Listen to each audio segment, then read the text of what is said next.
What's going on, guys? Welcome back to the channel. So recently I read a book called The E-Myth Revisited by Michael Gerber, I believe is how I say his last name.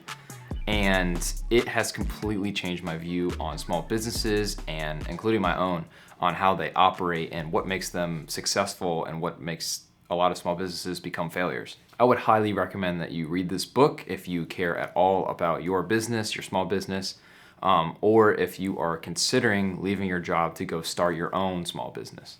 Now, the concept of this book is to help small business owners realize where their mistakes are and what is holding them back from becoming a larger business and succeeding in their small business. Now, before I get into all the nitty-gritty of the book, there's a couple things you need to understand about just running a business in general. There are three types of people who operate inside of a business. First, you have the technician, then you have the manager, and then you have the entrepreneur. A technician is somebody who takes a task, does the task, and then gets paid for that task, and doesn't have to think about anything else besides just completing the task because they know how to do it and they know how to do it well. In my case, I do video production, so my task is to go out, shoot, edit, and deliver videos, and that is my role as a technician in my business. Now, the manager is in charge of making sure that the entire operation of the business goes smoothly and that all the technicians are hitting their deadlines for certain projects. In my case, I am the manager for all of the projects that I have, making sure that I have deadlines, all the notes necessary for the production, and making sure everything gets completed on time. Finally, we have the entrepreneur. Now, they have a great understanding of where the business is going to be in the future, and they're making sure that there is a path between the present and the future so that the goals are met to where the company needs to be in the future. In my case, I am the one with the vision. I have to make sure that I know where I want the company to be in the next 1 year, and even 3 to 6 months time, and making sure that everything is lined up so that where I want to be in the future is going to happen because of what I do in the present. As you can probably tell, I'm wearing a lot of hats in my business, and in order to become successful, you can't really do that. You need to learn how to outsource stuff so that you can focus on where the business needs to go and how to get there.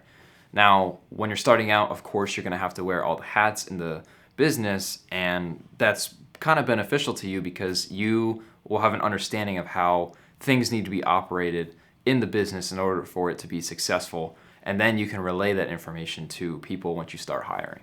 Now, I think that is probably the hardest thing for solopreneurs like myself to get over, is hiring people to do tasks that we feel that we already do fantastic at, and that nobody else will be able to fulfill that need that we have and do it as well as we can. Now, that mindset is pretty fatal to a business if you want to grow at all. And eventually you'll end up just being stuck and not know what to do and be drowned with work because you're not willing to outsource and get help from other people. That type of mindset could really hurt your business because you're not allowing it to grow and getting the business what it needs in order to grow. And I think a lot of this could be avoided if you understand what the fatal assumption is. Now, the fatal assumption is made by all technicians, and basically it's the belief that if you understand the technical work of a business, then you know how to run a business that does that technical work. Meaning that just because I know how to script, storyboard, shoot, edit, and deliver a video to a client does not mean I know actually how to run a successful video production company. That assumption could really screw you over in the end because you end up leaving your job to go start a business and you're not willing to learn some of the business aspects of your technical work. This fatal assumption will often be led from an entrepreneurial seizure. The entrepreneurial seizure is when you get an idea to start your own business so that you can be your own boss. And because you believe that knowing the technical work means you know how to run a company, you decide to leave your 9-to-5 job. Now, this wasn't my case because I was still in school when I started doing video production. So as soon as I graduated, I was already just running my business. So I continued doing that. But when I read that, I was like, I kind of connected with it because I thought if my work just got better that I would get more clients. But that's in reality the farthest from the truth. I have seen quite a few video production companies that make mediocre work that probably shouldn't be getting paid as much as they do, but because they understand how to run a business, they actually get paid well. And this changed my view on how I work in and on my business, and that there is actually a difference, and a lot of times you need to work on your business more than in it. And as of recently, I've started to focus more on working on my business rather than in it because right now that's what it needs. Another key aspect of E-Myth Revisited is knowing which hat you're wearing at what time and which hat you should be wearing at the time.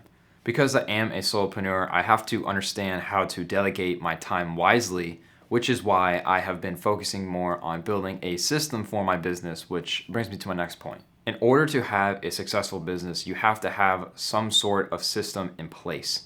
A system that is so stupid simple that a kid will be able to complete all the tasks for the job. In the book, it talks about writing every single step down to make it as clear as possible of what needs to happen in the business. It needs to go as far as writing scripts down for making sure that sales are closed, and even also your clothing. Your clothing can have a huge impact on how people perceive you and how likely they are to come and buy something from you. And these systems that you build are going to change constantly throughout your business in order to keep up with other businesses, one, and also just the change of human nature.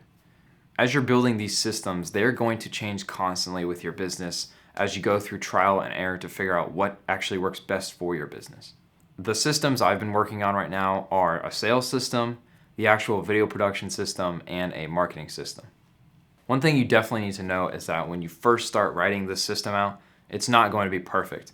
I had a lot of trouble with that because I like to try and make things perfect just how I want them, and it's going to take some trial and error to figure out what works best for you, and it's just going to change constantly. So just make sure that you're not hyper-focusing on trying to build your system when it's going to change in the future. I know this is a little bit out of order, but before you even start to build a system or write it out, you need to have a primary aim. The primary aim is the vision necessary to bring your business to life and your life to your business. So what this means is you need to clearly identify where you desire your business to be in order for your business to fulfill your life. For example, a lot of entrepreneurs talk about financial freedom and not having to worry about money, which would be part of your primary aim of what you desire from your business, which will fulfill your life. One of the benefits of having a primary aim is when things get down or you feel like things are falling apart in the business, you can look at that and remember why you are doing the things you are doing right now and why there isn't really a reason to quit. I hope what I have talked about has convinced you to take a deeper look in your life and your business and realize that there is a lot more work to do on your business rather than in it.